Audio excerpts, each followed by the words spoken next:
會嘣一聲又翻嚟景林廣播台啦，又話晒今日翻 part time 啦，收得晏，收11點半，所以冇得鬥氣，翻嚟整頓咗一下。而家目前時間咧係1點21分啦，咁我狠預測一波陣間世界盃嘅點樣嘅進程啦，點樣流程啦，因為我哋咧係呢一個嘅法國隊對呢個嘅英格蘭，咁開波時間咧應該係4點零5點左右啦，呢個 range，所以我大膽預測一波。我個人認為將會係英格蘭2-0取勝法國，但係如果大家有留意 social media 咧，你會留意到法國其實士氣咧非常之低落嘅，係低到一個谷點啦。然之後佢哋嘅訓練咧，就算入咗波咧，都係冇人歡呼嘅。咁我想問下一個咁嘅球隊喺賽前熱身，喺賽前入咗靚波，都係維持唔到個士氣嘅話，我覺得咁樣會非常之 worse 喺今日嘅賽事嗰度。所以我覺得係，我諗佢哋應該係沉靜喺個失利嗰度咧，係難以自拔啦。因為不斷罐就不成人啦。你話喺冠軍戰度輸咗就話啫，但係而家佢係咁早已經係敗落陣嚟咧。我個人認為咧，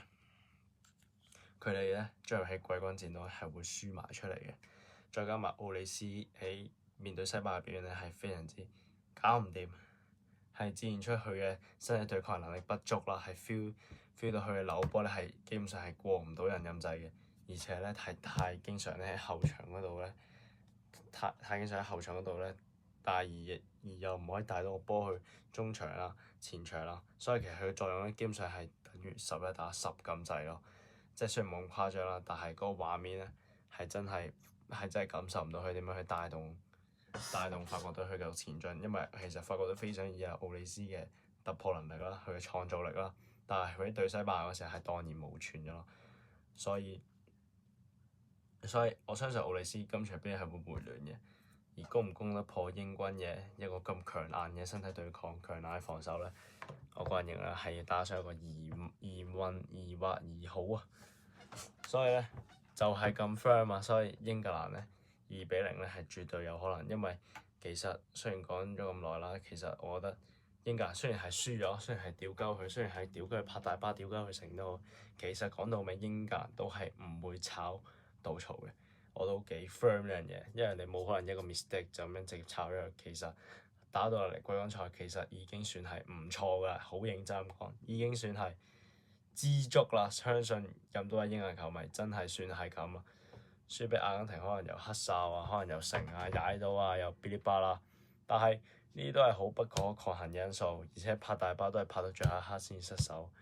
咁其實都冇得鬥氣，因為呢個就係咁殘酷嘅足球世界啊！